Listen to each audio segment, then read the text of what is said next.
Broadcasting live from the Pro Business Channel studios in Atlanta, Georgia. It's time for Capital Club Radio. Brought to you by Flock Specialty Finance. Please welcome your host, Chairman and CEO, Michael Flock. Good morning. Good morning, and welcome to Capital Club Radio. We are delighted today to have one of our most distinguished investors of Flock, Tom Fricke. Tom is a successful CEO and leader in business and also his personal life. He's got a very engaging story about how he's developed this kind of philosophy of balanced leadership. And he did that through, several years in some very important companies like HMS Host, where he was CEO. It's a North American and market leader in airport and turnpike concessions, revenues of $2.5 billion. He was also CEO of Cartridge World, the largest retailer of remanufactured and refilled ink cartridges. He was also VP of Asset Protection at Home Depot and Chief Administrative Officer at Giant Eagle, and held multiple senior positions at Pepsi. Recently, he's transitioned from kind of the pure corporate world to one of advising. He has a company now called Fricke Consulting, and he is currently working with Morgan Stanley Private Equity on acquisitions in food services. He's also a strategic advisor to the board of a spa and wellness center company, and now also working closely with an e-commerce business platform that is entering a new vertical. Tom is a graduate of the U.S. Naval Academy and also obtained his MBA from Stanford University. So, Tom, tell me about, with all these interesting experiences you've had, from the Navy to corporate and now as an entrepreneur and a consultant to some, startup companies. How did you develop this theory or this philosophy of balanced leadership? Well, first of all, it's great to be here, Michael. So thank you for the great introduction. I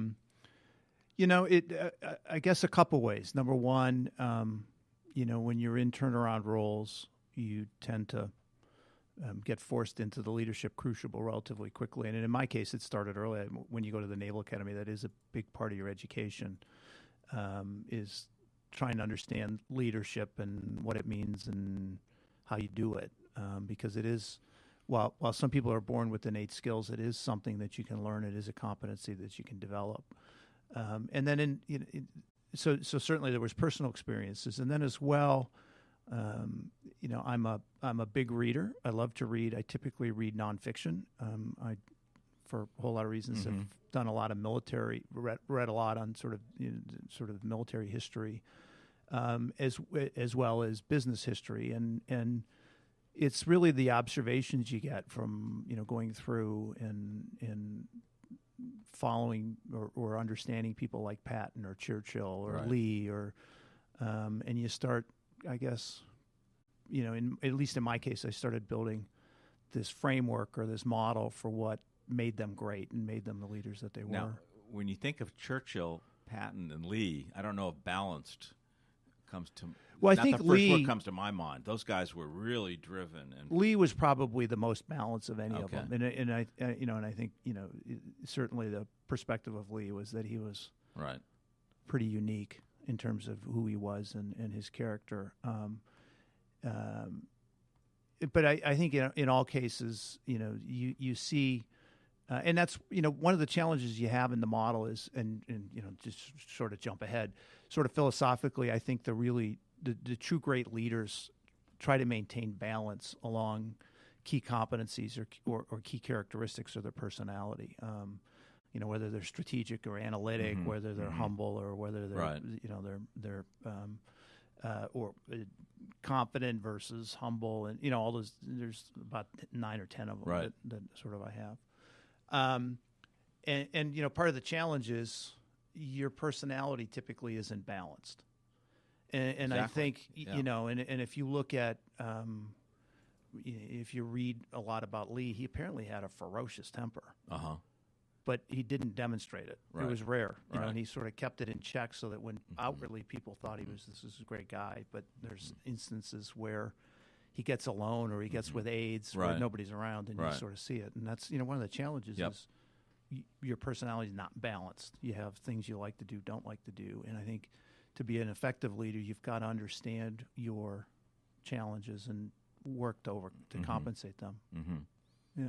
It's hard to think of Churchill all the time as balanced because he had a pretty volatile temper, and I think Patton did. But he also had a wonderful sense of humor. Right. Okay, so maybe that was the balance. You know what I mean? And so there were times where he sort of, in some ways, he was balanced because he did have a temper, but he also had this wonderful sense of humor and could diffuse difficult situations sometimes with humor. Right. But yeah, I mean, to find some leader who's perfectly balanced, I think, is hard. None of us are perfectly balanced, and it's a question of how you deal with it. That's right.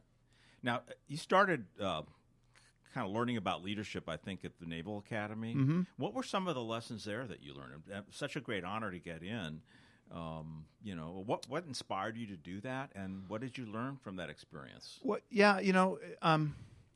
My earliest memory was telling my parents that's where I was going to go to school. So I don't. Okay. And it's not, we didn't have a family history of it. We didn't. I mean, it just is what I wanted to do. Nobody really knows why. It was almost imprinted at birth. Mm-hmm. So I was very fortunate to have that opportunity to go through. One of the things that we learned there is to be an effective leader, you got to start at the bottom, and you got to understand what it's like at all levels in the organization. I think people forget that. Yeah. And so that was one of the most interesting, and one of the reasons you go through plebe year, and at the end of plebe year you go out into the fleet as the lowest level enlisted person. And you do the really, really menial tasks on the ship, and it's important to remember. Yep. And was that one of the difficult things for you to be the plebe? I'm sorry. Was it difficult for you to be the plebe when you first started? And it's difficult if you don't want to be there. Yeah. No, seriously. Yeah. It's the kind of place where if you want to be there, you understand that's part of the education. You just do it. And when I was at Frito-Lay, actually, when I left consulting, I went to work at Frito-Lay, and part of the training program before I became an area vice president was, I literally started by making promotional deliveries over Christmas in a route truck. Mm-hmm. And then had my own route, and Frito-Lay was terrific about that. And so I had a route for a period of time. I had a district for, that's and when you were work in your way up, stage. Right? And you work your way up. And yeah. One of the things that I've seen, because I have been fortunate and blessed to do a bunch of turnarounds, which are very difficult, is companies that struggle. And certainly my experience was the senior team didn't really understand the business. I mean, really understand the business, because there's this arrogance sometimes that we think we can manage something and not really understand the processes behind it. And so, for me, I have always, for example, at HMS Host, we ran 350 Starbucks. Right. I became a barista because you're doing $500 million worth of business. It's kind of important to understand how it works. And you don't understand it until you start at the bottom, you're saying. You right. Start at the bottom. Really understand it. Yeah. I used to work in plants. I used to pack boxes when I was at Frito-Lay. Right.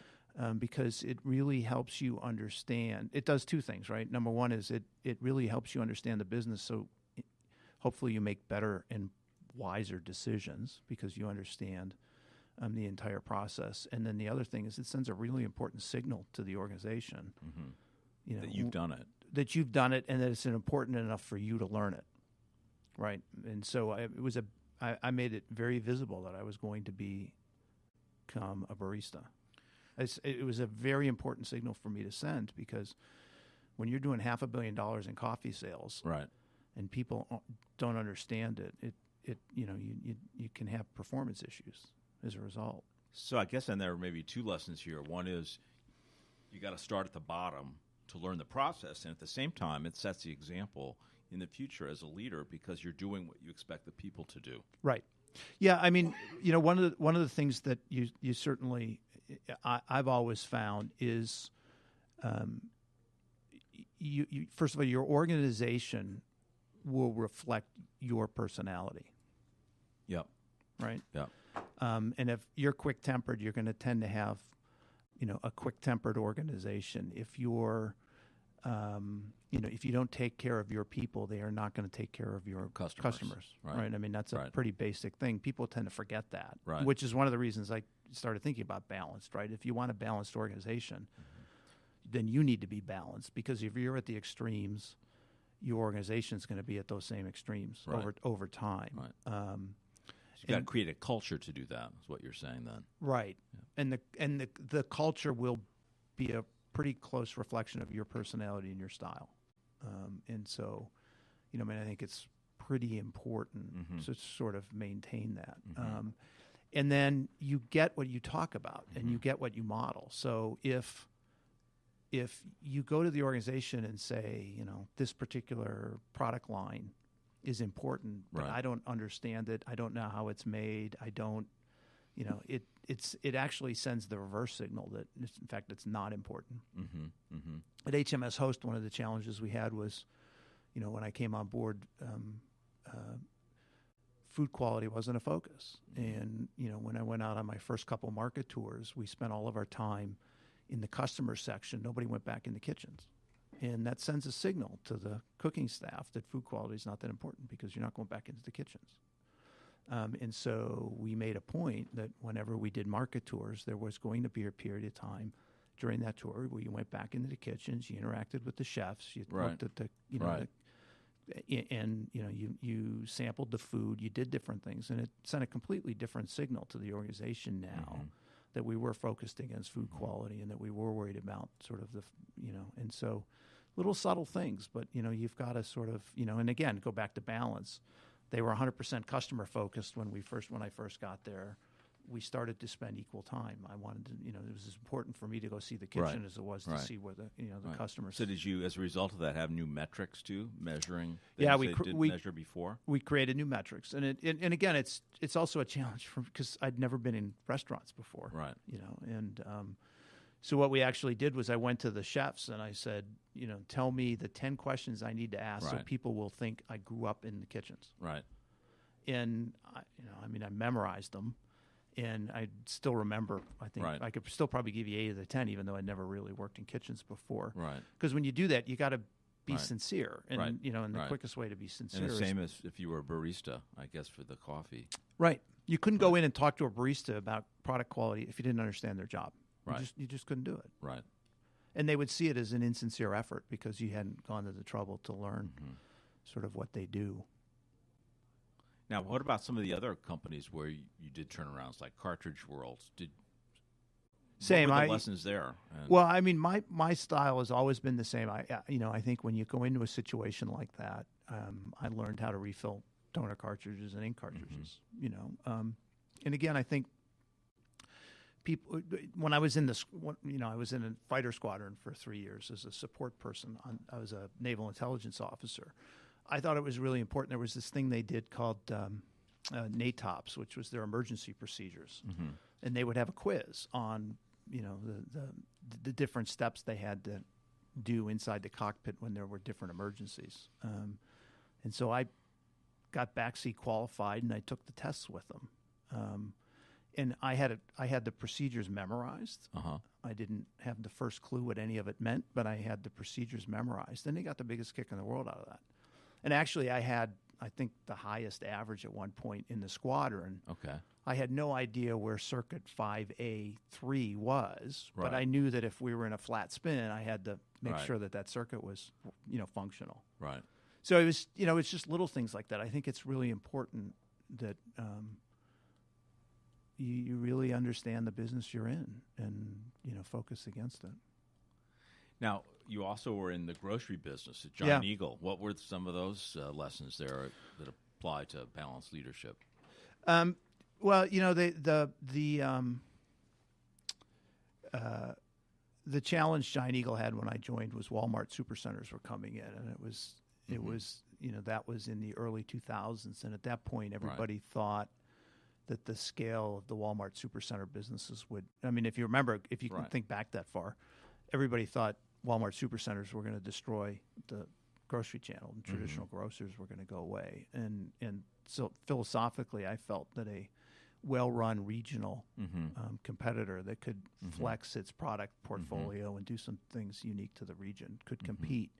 And so it was a chance to go in there and sort of test those theories, in terms of, could you get Giant Eagle in a position where it could compete? And that was a situation where I think the senior team there was just sort of overwhelmed with the idea of going up against Walmart.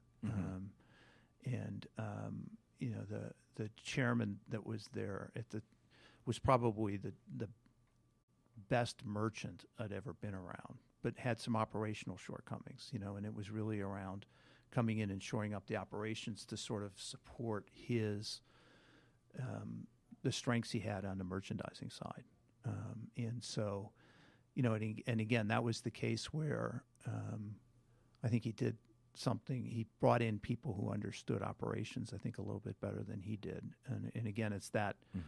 Remember, as I was saying before, we are who we are, and we have areas where we are stronger or have biases. And in his case, he was very strategic. He was very merchant-oriented. He wasn't as operationally focused, so he was bringing people in to help him. And, sometimes you can be balanced. Sometimes you achieve balance by bringing in people to help you. So that affects your organizational development. Right. So the organization's balanced because I may not be the greatest operator, but I'm going to hire somebody in who can come in and help me from an operations perspective. So the organization brings balance to you. So sometimes based you balance on your history and your skill set. Correct. Sometimes you can provide that balance. Sometimes you need to bring in people to help you provide that balance.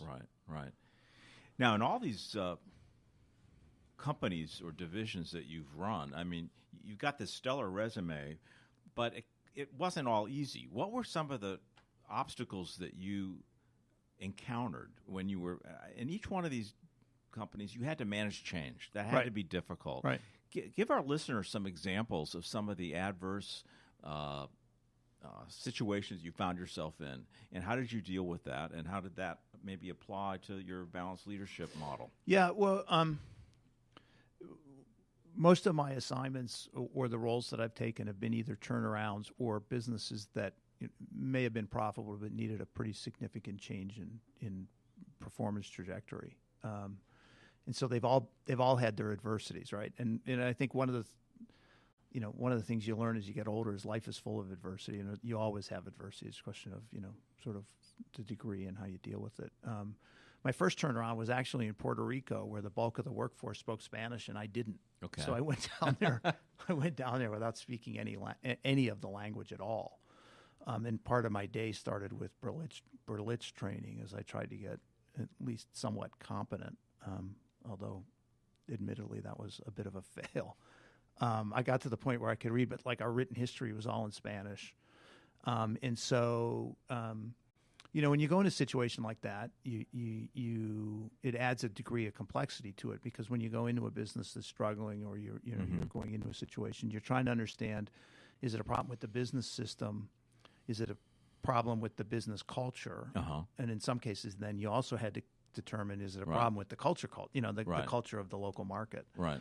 And then my second turnaround was in Australia, so at least the language was similar. But you still had those cultural things that you had to you had to go through. So it added complexity to it, and you just had to find your ways around it. When we came through the U.S. system at Frito-Lay, it was an incredibly well-metriced business, right? I mean, you had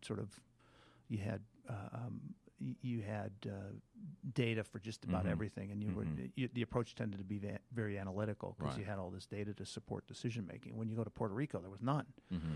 And so, literally what we used to do for market share was I would take my senior staff and the marketing people to the playgrounds after school recess, and you would look at what was in the waste cans and what was on the ground, because you could see what kids were consuming. Right. So you have to get creative, At Host, we ended up creating a new metric. I mean, it was a metric that kind of existed, but nobody was paying attention to. What was it? It was basically a way to calculate a market share for it was the percent of people coming through a terminal that were purchasing from us. Okay. As opposed to not purchasing or And obviously the goal was to try and get 100% of the people buying something on their way to the gate. And it was a different way to look at the business. Hosts tended to see themselves as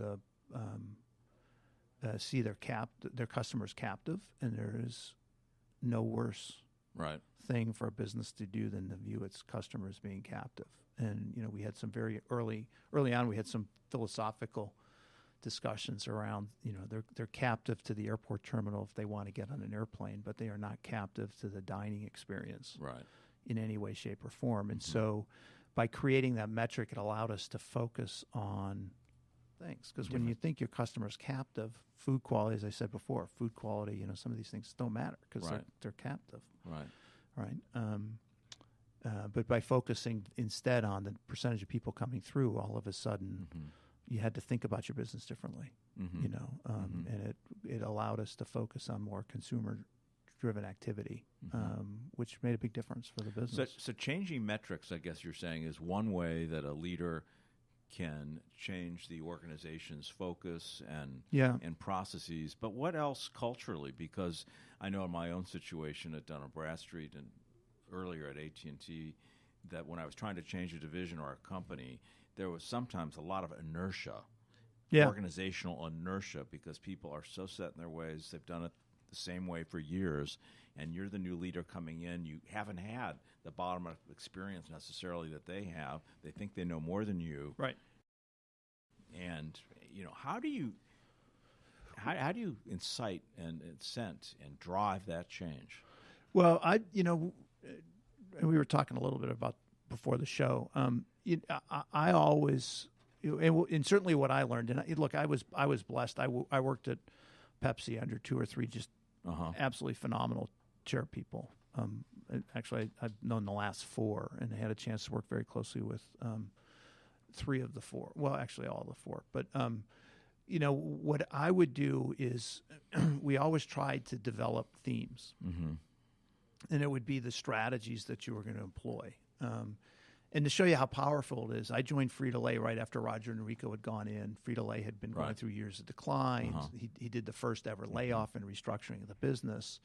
And he came up with 4 things that the business was going to focus on. It was going to take back the streets, which was around, how do we drive market share and get volume going back again. We were going to make quality a reality. So the money that he took out of the system through those layoffs, in part, was going to be reinvested in getting the quality so that it was unsurpassed.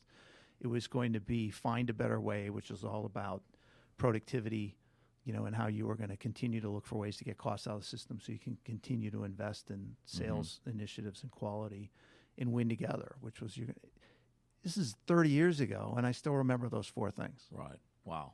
And I still refer to those things. And so we would always sort of have those 2 or 3 key themes. Right. You try to do it in a memorable way, in a clever way, so that people can really gravitate behind them. And then for me, there's nothing that's more powerful than being visible as the leader of the organization. And not just being visible, but then making sure that when you're out, you're talking about the key philosophy, strategies, and whatever you want to call them. Roger called them the imperatives, the 4 imperatives. Right. And you just, so you're it's also constantly visible.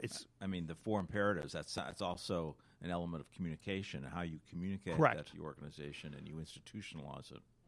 Correct. And it's how you motivate the people. I have my little things. In Australia, we had 2,000 employees. I sent everybody a birthday card.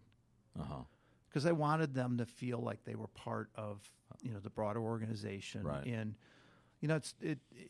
when we were in Puerto Rico, we created a thing called the President's Club, and we gave them a certificate and a shirt and a letter from me, and it was, we broke the organization up, and then once a year you'd have the club get together. But you created, and in the Latin culture, family's a big deal, so we made the company a family. Right. We made it a family, and we tried to align the family on key themes and principles, and we tried to play up on that. I'm a big letter writer.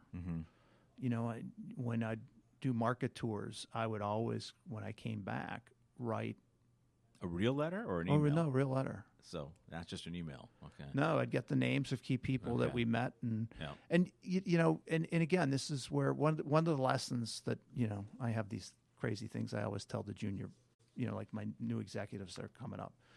You don't understand the impact you have on your employees. I guarantee everybody underestimates the impact that they have on their employees, right? That's what I was saying before, and it's one of the reasons balanced came up. Mm-hmm. If you are visibly angry, your group, it will affect the morale of your group.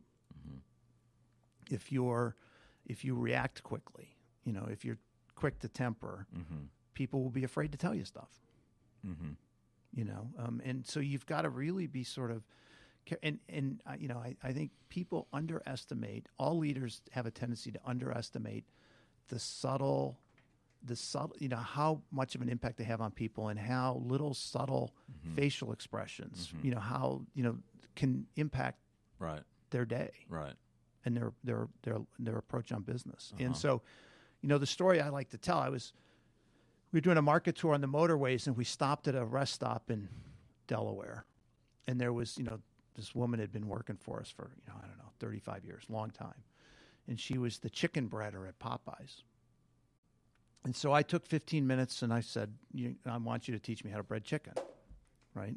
Now, I did that not necessarily because I didn't know how to bread chicken, but it was more around recognizing this long-term employee who was sort of the Right. character of the workforce. Right. And she was very proud to show me sort of how, to bread chicken at Popeyes. And I sent her a thank you note when I got back. And we talked a little bit about the business, and you kind of reflect on a couple of the suggestions or things you talked about. So like a year later, I'm coming back to the same rest stop, and I actually have a journalist from Italy with me who's coming in to tour things. And when we pulled in, that woman was waiting for me outside the rest stop, and she came up and she's grabbed me. She had tears in her eyes, and she gave me this big hug, and she said, "I couldn't believe that you sent me this letter." And I was telling my church group how the CEO had sent this letter to me, and they didn't believe it. And so I took it off the wall. So she actually had my letter framed, and it was in her house to take it into people. Mm-hmm. Now, I wish I'd have spent more time thinking about the letter, Right. Now. But it shows you the impact it has on people, just recognizing them for what they do for the business, and to this day, if I show up, Mr. Regina is probably going to be waiting for me, because the simple little gesture of sending them a thank you note, thanking them for 35 years of service, talking about some of the things that we talked about that might make quality better, or help drive some costs down. So part of driving change then is that personal touch, that personal absolutely. communication that becomes kind of institutionalized in the culture that you've created. Right. As you try to put in place, let's say, a new business model or Right. a new product or a new process. Yeah, sure. Because, as you're coming in and you're changing, and you've got these initiatives that you're driving that, you believe are going to drive change, right? Number one, you want honest feedback, because sometimes you get it wrong. And in fact, every turnaround I've ever been successful in is ultimately turned around because of initiatives that I did not envision when I got there. Right. That's interesting. There were surprises. Yeah. Yeah. You go in with this framework. Give us an example. Well, when we went into Puerto Rico, I was told that the challenge was that they had gone away. They used to do bag inserts for the kids, like the old Cracker Jack where you had the toy inside. Right. And they had discontinued it for cost reasons. And I was told that if you just put those inserts back in, everything will be fine. Well, it turned out that the whole value proposition was wrong. And it required a whole lot of work, because you had they were treating Puerto Rico like it was a tourist market, and 80% of the consumption was actually local, and pricing was a hell of a lot more relevant for in local markets than it is in a tourist market, and so your entire price structure was wrong.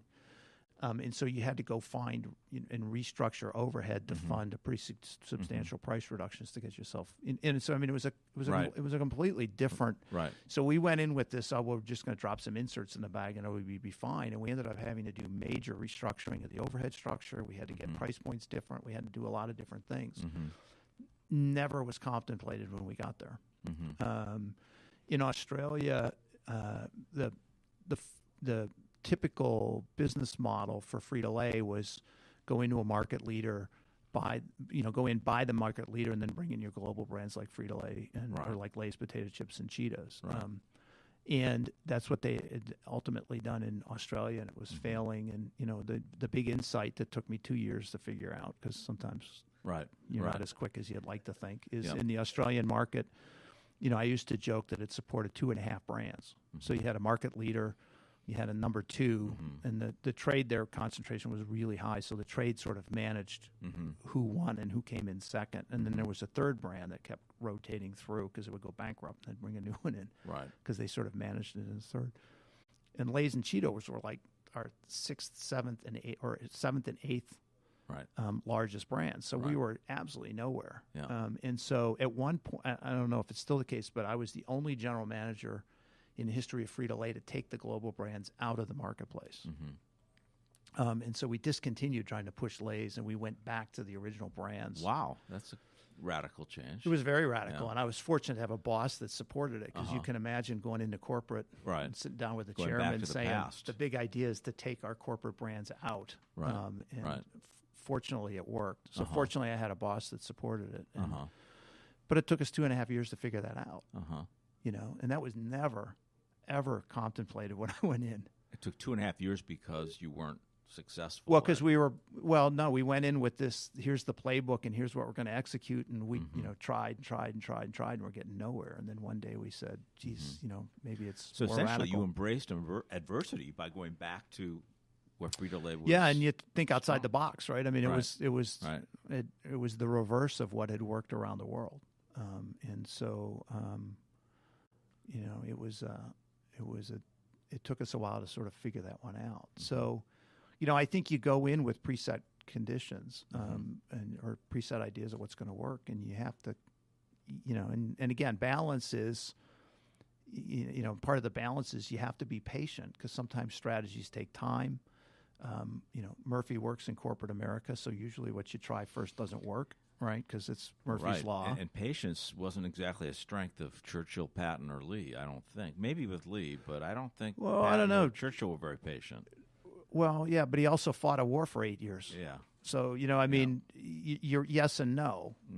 Yes and no. And that's where you have these biases. And part of the balance is you roll these plans out, and when they first don't work, is it because the plan's wrong? Is it because you didn't execute appropriately? And so you're constantly trying to decide when do I give up on this initiative? Right. When and how do I know when it's time to go to something else? Yep. And in the case of the Australia situation, it took us 2.5 years to figure out we were going down the wrong path, or 2 years, and we plugged along on it. So at some point, patience can be a liability. Oh, absolutely. Right? Yeah. I mean, you want to persevere up to a point. Correct. And that's what I mean. You're constantly struggling with, have I given this the time to work versus am I ending it prematurely, right? And where am I on that spectrum? Do I need to ride it more? Do I need to modify it? Is it – and that's a – Right. You always struggle with that. So, Tom, as we wrap this up today, I've got the matrix here, or the diagram of leadership characteristics that you shared with us earlier. How can you prioritize these? You've got like 8 of them: strategic, analytic, confident, directive, innovative, aggressive, long-term, patient, encouraging, emotional. And how do you prioritize these? And how are you also using this model with your current new consulting business? The work you're doing with Morgan Stanley, and also the Spa and Wellness Center, and now this e-commerce company. Yeah. How do you prioritize? And can you give our listeners some final examples of maybe how you're applying this to your current consulting business? I think the how you prioritize it, I think, is a function of the issues that you face. Okay. So for example, should you gravitate towards strategic issues or tactical issues? I think some of that's going to be And when corporate's coming in, you got your 3-year strategic plan coming up, you tend to live in the strategic side of the business because the realities of sort of the business dictate that that's what you need to do. So some of it for me is a function. And that is one of the challenges, is to understand the issue you're facing. Patient versus impatient. That's a tough one to tell. You're looking at an initiative and it's not working, and you kind of have to. Sometimes it's intuitive. Sometimes you have to look at it and say, "Do I give this more time? Do I? Is it time?" Sometimes maybe balance isn't always the answer, is it? No, balance. You don't want to be patient. No. I think what happens if the house is on fire. Well, that's what I mean. I think and we didn't really get to fully talk about it, but I think to me there are times where you have to be imbalanced, right? There are times where if you look at short term versus long term, if you go in and you can't make payroll, or your cash flow forecaster saying you got to be impatient. You got to do things right now in order to make the situation. And so to me, the challenge is how do you know when you leave the balanced position? Right. How do you know in which direction you go? Right. And then more importantly, how do you get yourself back again?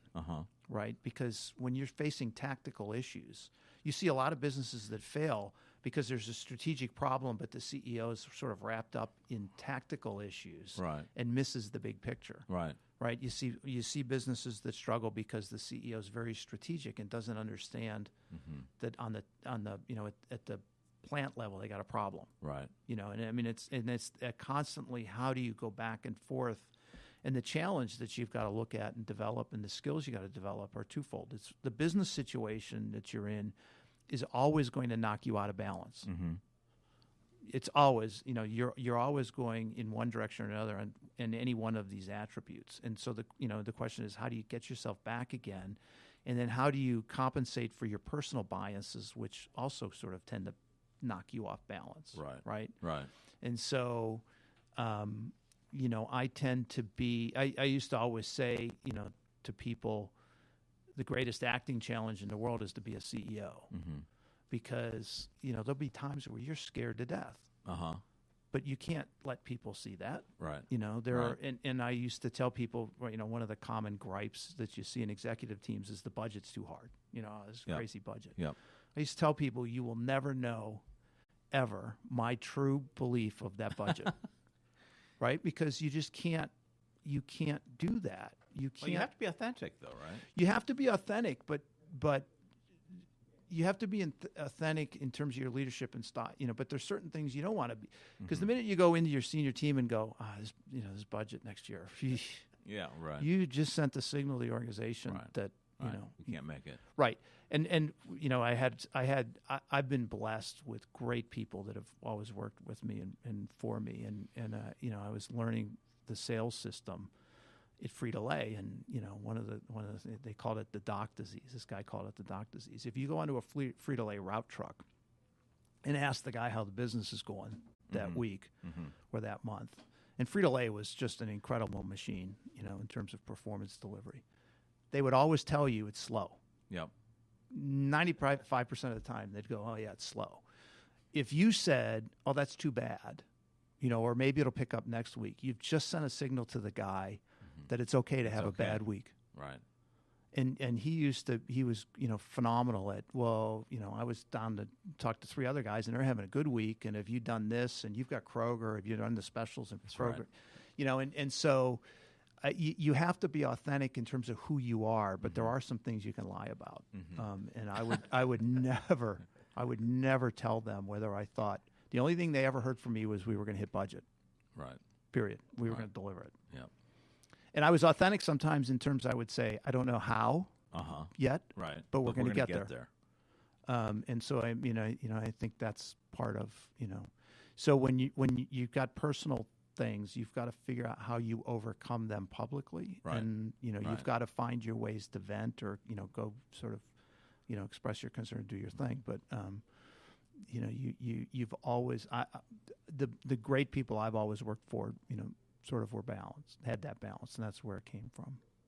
They were demanding, but they could be patient in other ways. They were They'd get angry, but then they would be, incredibly patient. They'd be strategic, but then wouldn't be afraid to go out in the plant and get tactical, and really understand it. And it's that ability of moving around the spectrum and, making sure that somehow you get back to the center.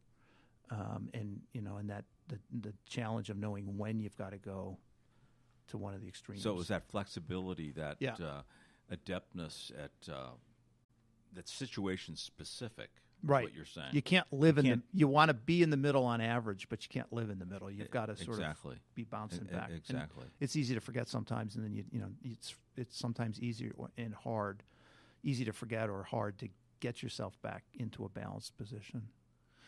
Well, Tom, thank you very much for your time this morning. We're looking forward to your book on balanced leadership and all these great stories that you've shared with us. And we look forward to also hearing more about your success as CEO of Fricke Consulting and the turnaround work that you're going to be doing with your clients. So thank you very much. My pleasure. It was great to be here. All right. Thank you. Thank you. Thank you for joining Michael Flock and his guests on the Capital Club Radio Show. For more information on future interviews, please visit us at flockfinance.com. This program is brought to you by Flock Specialty Finance, where clients are provided knowledge and insights to help them grow their business in complex and risky markets. Flock is more than a